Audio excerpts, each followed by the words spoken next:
High বন্ধুরা, তোমরা সবাই কেমন আছো? আশা করছি অনেক অনেক ভালো আছো। আমি অনেক ভালো আছি তোমাদের ভালোবাসায়। তো দেখো, আবার একটা নতুন ব্লগ নিয়ে চলে এসেছি। ভিডিওটা কিন্তু স্কিপ করো না, দেখতে থাকো। তো জামাই ষষ্ঠী পরস্পর বুধ বৃহস্পতি শুক্র 3 দিনের ব্লগ তো তোমরা দেখেইছো।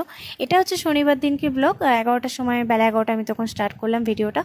আর সকালবেলা ওই 7টা সাড়ে 7টার সময় বড়মশাই সবাই বেরোবে অফিস, তখন একটা বাজে খবর এলো, একটা ফোন এলো যে ওর পিসিমণির হাজব্যান্ড আর কি মারা গেছেন, মানে পিসিমশাই মারা গেছেন।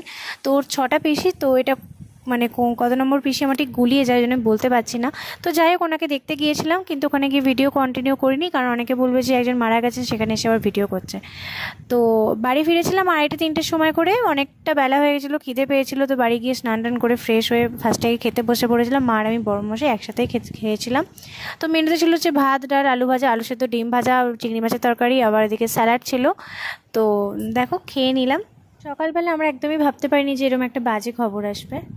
চাল মানে একটু চাল গুঁড়োচ্ছি, মা এদিকে রুটি করছে, আর বড়মশাই নারকেলটা পুড়িয়ে নিয়েছে, মানে পুড়ে দিয়েছে।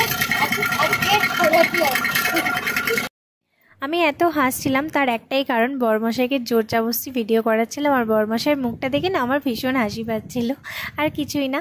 তো অনেকদিন ধরেই মাকে বলছিলাম যে মা, আমার খোলাচি খেতে ভীষণ ইচ্ছা করছে, তুমি কিন্তু করে খাওয়াবে। তো মা ফাইনালি খোলাচি করছিল, অনেক জোর জবরদস্তি করে করাচ্ছিলাম, আর আমি একটু চালটা গুঁড়িয়ে দিচ্ছিলাম। তারপরে মায়ের বাসুদেবপুরে একটু কাজ ছিল, তো মা আর আমি বড়মশাই বেরিয়েছিলাম মাকে নামিয়ে দিয়ে ওখানে। আমরা ভাবলাম একটু গঙ্গাধার থেকে ঘুরে আসি, কিন্তু মা বলেছিল যে নিয়ে যেতে পারি, কিন্তু তবে 10 মিনিটের মধ্যে রেডি হতে হবে। আমি 10 মিনিট পুরো হাতে টাইম নিয়ে 10 মিনিটের মধ্যে তাড়াহুড়ো করে সেজে গুজে নিয়েছিলাম। তারপরে কিন্তু আমাকে নিয়ে গেছিলো। আর গঙ্গাধারে গিয়ে শুধু হাওয়া তো খেলে হবে না, ভাবলাম একটু আলু কাবলি খাওয়া যাক আর কি। আর আলু কাবলিটা খুব একটা আমার কিন্তু ভালো লাগেনি, মোটামুটি লেগেছিল। যাই হোক, কিনেছি, খেতে তো হবে, এরম করেই খাচ্ছিলাম। আর শুধু আমরা কেন একা খাবো। আর এই যে একটা কুকুর অনেকক্ষণ ধরেই গুনগুন করছিল পায়ের কাছে, তো ওকে ভাবলাম যে দুটো বিস্কুট মানে দেওয়া যাক। বড়মাসি দুটো বিস্কুট কিনে আনলো, কিন্তু ওকে দেবো কি, মানে বড়মাসি বলছে যে মানে ওকে খেতে যখন দিচ্ছিলো একটা দুটো এসেছিলো, তো আমাকে বললো পিছন ঘুরে একবার খালি দেখো। পিছন ঘুরে দেখেছি, একটা নয় দুটো নয় 6-7টা কুকুর চলে এসেছিলো। আর এতটা সামনে ফট করে চলে এসেছিলো না, মানে ভিডিওটা আমি আর কন্টিনিউ করতে পারিনি, মানে রীতিমতো ভয় লেগে গেছিলো। আচমকা পিছন ঘুরে দেখলাম। তো যাই হোক, ওদেরকে খেতে দিলে মানে মনও ভালো থাকে, ঠিক আছে। পশু পাখি ওদেরকে খেতে দিলে না মনটাও বেশ ভালো হয়ে যায়।